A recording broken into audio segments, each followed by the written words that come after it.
আসসালামু আলাইকুম বন্ধুরা, কেমন আছেন? আমি এনাম আবার হাজির হচ্ছি আপনাদের মাঝখানে। তো মানব জমিন 1 ঘন্টা আগে একটা নিউজ অনলাইনে এটা পেলাম আর কি। তো সেটা টাইটেলটা এরকম যে পূর্বাঞ্চলে বন্যায় ক্ষতি 14,421 কোটি টাকা সিপিডি।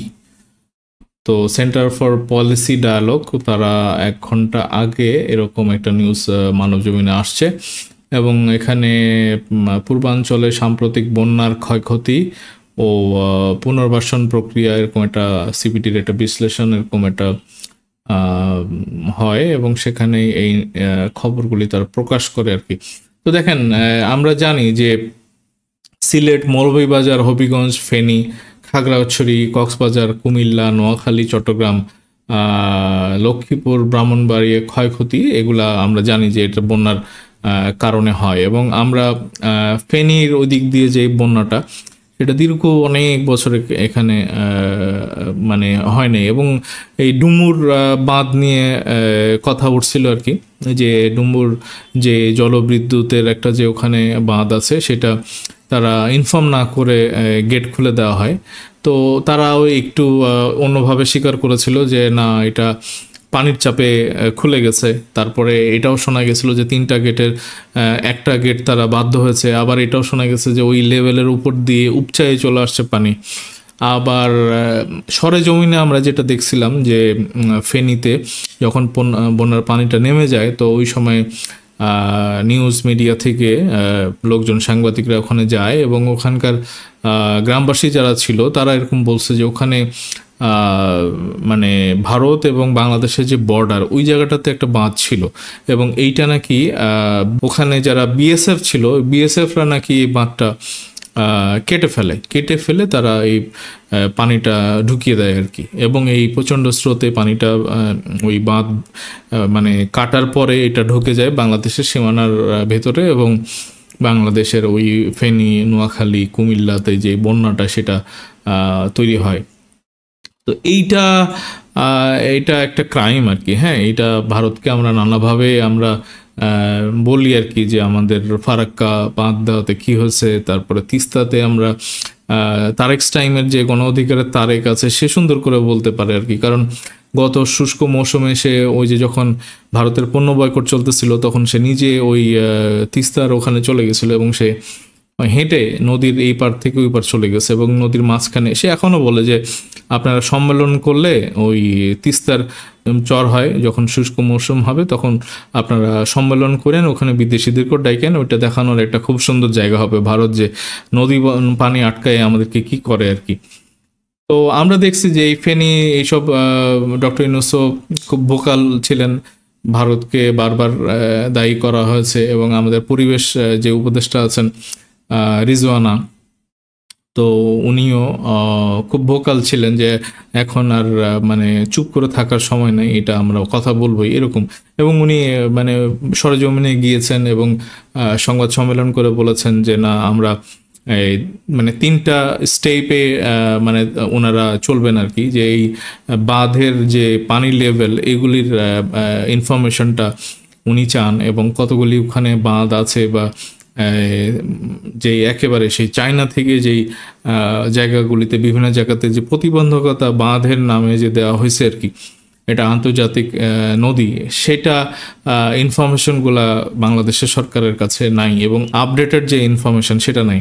এবং দেখেন এই যে হঠাৎ করে যে পানি ছেড়ে দেওয়া হয় এই জিনিসটাও কিন্তু খুব রিয়েলিস্টিক হইতে হবে। আপনি বলবেন যে ওখানে 100 মিলিলিটারের জায়গাতে 300 মিলিলিটার হবে, তো এইটা থেকে আমরা বুঝতে পারি না যে ওখানে কতটুকু পানির চাপ আছে বা কতটুকু বন্যার মানে রিয়েলিস্টিক ওয়েতে কতটুকু মানে বিপজ্জনক পর্যায়ে আছে আর কি। তো এইটাকে আসলে আপনাকে বলতে হবে যে না, আমাদের এখানে আমরা আটকে গেছে, এখানে মানুষজন মানে এত উপরে মানে সমতল থেকে পানি এত উপরে উঠে গেছে এবং এটা আমরা বাঁধ ছাড়তে বাধ্য হচ্ছি।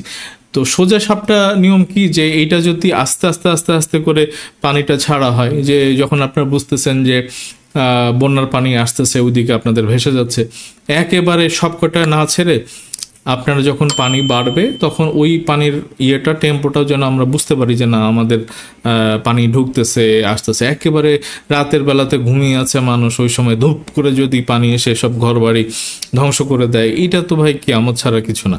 এবং এই অস্ত্র ভারত তৈরি করছে। হ্যাঁ, ভারত এই যে 5ই আগস্টে যে শেখ হাসিনা পালায় যায়, এটা আমরা মনে করি যে তারা ইন্টেনশনালি করেছে। তো এখন আজকে আমি এই যে ভিডিওটা বানালাম, এই ইনফরমেশনটা আপনাদের কাছে শেয়ার করলাম। তো এই যে 14,421,46,00,000 টাকা যে ক্ষতি হয়েছে, আমি বলবো যে বাংলাদেশের সরকারের উচিত হবে এটা আন্তর্জাতিক পর্যায়ে এই ক্ষতিপূরণের একটা মামলা দায়ের করা, এবং এটা ভারতের সরকারের মানে এগেনস্টে আর কি। তো তাদের কারণে আমাদের বাংলাদেশের যে ক্ষয়ক্ষতি হয়েছে এটা অপূরণীয়, এবং এইটা মানে কম্পেনসেট করার জন্য আমরা ভারতকে কি বলে আন্তর্জাতিক একটা আদালতে নিয়ে যাই। তো এইটাই মনে হয় যে একটা খুব মোক্ষম সময়। আমার মনে হয় যে ডক্টর ইউনূস সরকার যথেষ্ট সাহসী, এবং উনি যথেষ্ট সাহসী পদক্ষেপ নিয়েছেন এই পর্যন্ত, বিশেষ করে ভারতকে মেসেজ দেওয়ার ব্যাপারে, এবং এটা অবশ্যই উনি করতে পারেন। দেখেন এখানে সংবাদ সম্মেলনে সিপিডির নির্বাহী পরিচালক ফাহমিদা খাতুন বলেন, দেশের পূর্বাঞ্চলে বন্যায় ক্ষতির পরিমাণ 2024-25 অর্থ বছরের জাতীয় বাজেটের 1.81%। অন্যদিকে এটি 2023-2024 অর্থ বছরের খসড়া জিডিপির 0.29%, এবং 2024-25 অর্থ বছরের জন্য অনুমিত জিডিপির 0.26%। তো এই টাকা দিবে কে? এই যে ক্ষতি হলো, যে এত মানুষ মারা গেল, তো এটা কে দিবে? তিনি বলেন কৃষি ও বন সবচেয়ে বেশি ক্ষতিগ্রস্ত হয়েছে। এই দুই খাতে ক্ষতির পরিমাণ 5,169 কোটি 71 লাখ টাকা। এটি মোট ক্ষতির 35.85%। ভারী বৃষ্টিপাত ও উজান থেকে আসা পানির প্রবাহে চলতি বছরের 19 আগস্ট বন্যা শুরু হয়। এতে দেশের পূর্বাঞ্চলের 11 জেলা ক্ষতিগ্রস্ত হয়। এখানে আমরা ওই যে হবিগঞ্জ, এবং ওইটা তো রেগুলার একটা ট্রেন্ড হয়ে গেছে আর কি। হ্যাঁ, মৌলভীবাজার, সিলেট, হবিগঞ্জ, মানে এটা মানা যায় না। এই আন্তর্জাতিক আদালতে যান আপনারা, এবং এই মানে শেখ হাসিনা তো গেছে, তার যে বন্ধু রাষ্ট্রের এই খোলসটা উন্মোচন করেন। হ্যাঁ, সারা বিশ্বের মানুষ দেখুক যে তারা কতটা ব্রুটাল, বাংলাদেশের সাথে বাংলাদেশকে তারা কিভাবে ট্রিট করে, এইটা সারা বিশ্বের মানুষ মানে জানা উচিত আর কি। তো এইটার বাইরে আসলে আর মানে আমাদের করার কিছু নাই, এবং আমরা মানে বারবার এটা বলে আসতেছি, এবং এটা শেখ হাসিনার সময় কিন্তু আমরা এগুলি বলতেই পারিনি। মানে তারা এতটা নতজানু সরকার ছিল, এবং তারা এতটাই অকৃতজ্ঞ বাংলাদেশের জন্য। তো বাংলাদেশের মানুষ মরে যাচ্ছে, আগেও হয়েছে আর কি।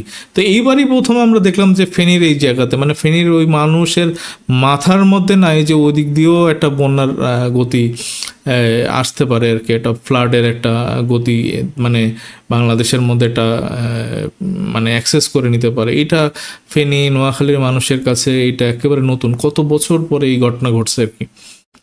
তো তারা এইসব করছে, ক্যানেল ট্যানেল করে, ধরেন বিভিন্ন এই গঙ্গার পানি কোন দিকে নিয়ে গেছে, আবার ওইদিকে তিস্তার পানি কোথায় কোথায় নিয়ে গেছে, এগুলা করে করে বিভিন্ন বাংলাদেশকে বন্যায় মানে ডুবিয়ে মারার জন্য তারা এইসব ক্যানেল করে নিয়ে বিভিন্ন জায়গাতে ওই গেট বসায় এইসব জলবিদ্যুৎ কেন্দ্রর নাম করে এইসব জিনিস একটা মরণ ফাঁদ তৈরি করে রাখছে, যেন তারা ইচ্ছা করলেই ওই বিভিন্ন জায়গা বিভিন্ন গেট আটকাইয়ে বিভিন্ন মানে সাইডে তাদের যে এই জলবিদ্যুৎ কেন্দ্রের নাম করে যে এইসব মরণাস্ত্র আছে সেসব জায়গাতে পানি স্টোরেজ করতে পারে, এবং এক বাটনে এই সুইচ গেট খুলে দিয়ে তারা বাংলাদেশকে ডুবাই দিতে পারে আর কি। তো এইটা একটা আরেকটা অস্ত্র। এটা মানে এই জিনিসটা বাংলাদেশের মানে প্রশাসন হয়তো বুঝতেছে, বাট বাংলাদেশের সেনাবাহিনী বা যারা নাকি ইন্টেলিজেন্স আছে তারা কতটুকু এই জিনিসটাকে স্টাডি করে, এটাও একটা দেখার বিষয়। বাংলাদেশ তো শুধু ওই যুদ্ধ অস্ত্র নিয়ে করলে হবে না, এই অন্যভাবেও করা যায়। এখন ভারত এটা দেখিয়েছে, এখন আপনাদের পালা আর কি। তো বন্ধুরা, এখনকার মতো এইটুকুই, খুব তাড়াতাড়ি ফিরবো, আশা করি সাথেই থাকবেন। ধন্যবাদ সবাইকে, আসসালামু আলাইকুম।